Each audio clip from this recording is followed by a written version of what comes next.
Pada video kali ini, kita akan berfokus pada bagian yang kedua, yaitu bagaimana untuk membuat endpoint dengan arsitektur SAI pada existing Laravel project. Nah, nanti akan ada dua langkah besar ya. Langkah pertama adalah kita buat dulu service layer-nya. Saya akan jelaskan nanti dengan kode ya, apa tujuan dari service layer tersebut. Dan yang kedua nanti kita akan lanjutkan dengan cara membuat endpoint-nya. Sebelum kita lanjutkan ke bagian praktek, kita akan bahas dulu terkait web service. Nah, web service ini adalah sebuah terminologi dasar ya, yang nanti akan em, bermuara kemana-mana ya. Ada nanti konsep REST API, ada konsep SOAP ya, dan lain-lainnya, sehingga saya rasa perlu untuk bahas web service ini. Nah, web service ini apa sih? Web service ini adalah komponen perangkat lunak yang tersedia melalui protokol web ya, dalam hal ini HTTP ya. Nah, kemudian web service ini biasanya menyediakan API. Nah, tapi biasanya karena web service itu tidak hanya API sebenarnya. Ya, web service ini adalah sebuah terminologi umum ya. Jadi umum banget yang intinya adalah web aplikasi itu bisa mempunyai sebuah layanan yang bisa digunakan oleh entitas lain. Entitas itu bisa user, end user ataupun aplikasi yang lain. Nah, ketika aplikasi yang lain, ya tentu aja bisa menggunakan API ataupun kalau beberapa waktu yang lalu ada konsep SOAP ya. Nanti itulah yang kita akan bahas ya. Tapi semua itu dalam satu naungan konsep besar yaitu web service. Begitu ya.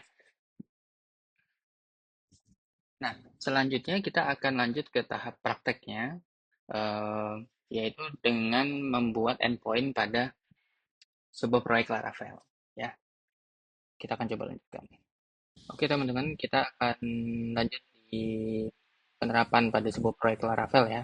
Nah di sini saya sudah buka proyek Laravelnya di editor, code editor. Nah ini adalah susunan kode yang sebelumnya kita bahas sebenarnya di video sebelumnya.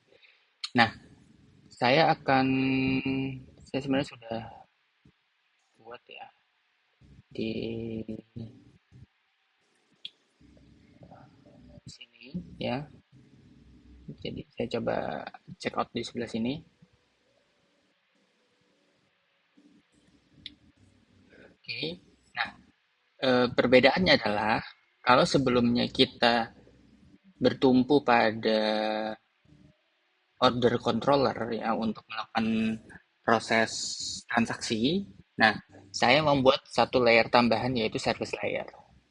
Nah, service layer ini isinya adalah logika yang sebelumnya ada di controller. Kenapa seperti itu? Karena kita akan buat controller itu hanya sebagai pengatur lalu lintasnya saja, ya. Sehingga bisnis bisnis logiknya itu ada di service layernya, begitu ya. Nah, eh, hal ini nanti akan mempermudah ketika kita akan membuat endpoint. Jadi nanti tidak akan tercampur antara controller yang akan handle endpoint request dan controller yang akan menghandle uh, web request, begitu ya. Web request itu maksudnya request yang berasal dari user menggunakan interface web ya, interface UI web standar ya, yang seperti ini. Nah, ini interface web standar. Nah, itu menggunakan Bootstrap dan lain-lain begitu kan ya. Nah, ini ada di view-nya. Sedangkan kalau yang nanti API itu melalui endpoint API ya, sehingga berbeda nanti jalurnya. Nah, sehingga saya nggak mau dijadikan satu controller yang sama, nanti terlalu padat sehingga kita akan sulit untuk memanage-nya ya. Nah, ini kita lempar semua ke services sehingga nanti logic ini misalkan logic untuk place order atau membuat order itu tidak duplikat antara order controller yang handle web request dengan order controller yang handle API request. Semoga dipahami ya teman-teman ya. Sehingga tidak duplikat lah. Kalau duplikat nanti akan membuat repot ketika nanti ada perubahan bisnis proses. Misalkan untuk melakukan place order itu tidak perlu ada total price misalnya. Nah, Kalau di order controller ada dan di order controller yang API juga ada, nanti akan jadi double ya. Nah, saya akan coba tunjukkan ya yang sudah ada API-nya. Nah, ini sudah ada API-nya teman-teman. Nah, ini ada dua order controller ya kalau teman-teman lihat ya. Jadi di controller itu ada sub folder yang namanya API, terus ada di root controllers-nya itu ada order controllers. Order controllers ini yang handle dengan view, ya, ini masih ada view-nya. Sedangkan yang di API dia khusus handle terkait endpoint. Nah, di sini nggak ada view-nya teman-teman. Jadi dari model controller nanti langsung ke endpoint-nya. Nah, endpoint itu nanti bentukannya adalah sebuah link sebenarnya. Sama seperti ini tapi nggak ada interface-nya. Jadi coba kita request ya. Nah, cara lihatnya di sini kan biasanya teman-teman belajar itu buat root ya. Buat root itu di web kan. Nah, karena kita buat bukan web request tapi buatnya API request, kita lihat di sini. Nah, ini ada products ya. Kita coba buka yang products dulu ya. Jadi di sini harus ada apa namanya? Suffixnya di sini baru ada products. Nah, ini adalah endpoint teman-teman.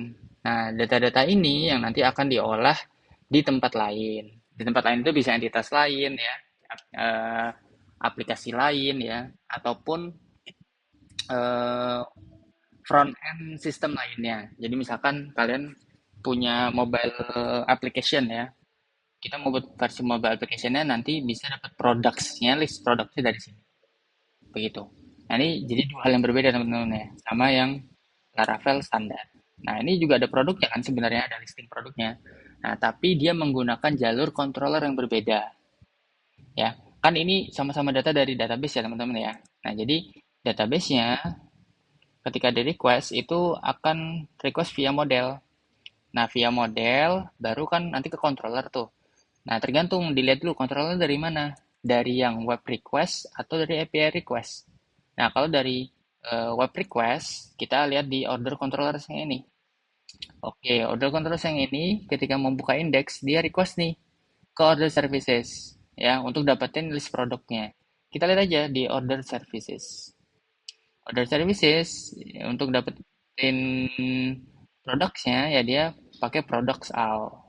Produk produk all ya. Nah, produk all ini nanti akan return list dari eh, produknya dari database. Nah, kalau di web request dia akan return lagi ke view untuk menampilkan sesuai kebutuhan UI-nya. Sedangkan kalau di API products yang di order controller ya, nah dia hanya bentuknya dari sini kan sama ya.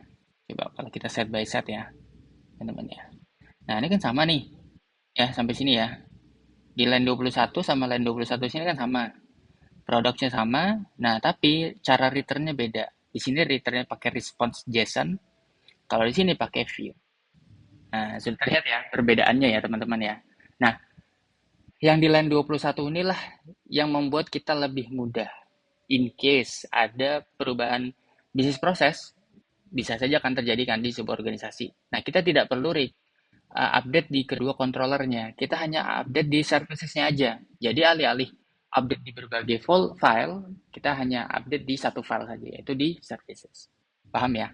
Nah, Nah, jadi ini menguntungkan sekali teman-teman ketika kita mengelola kode ya.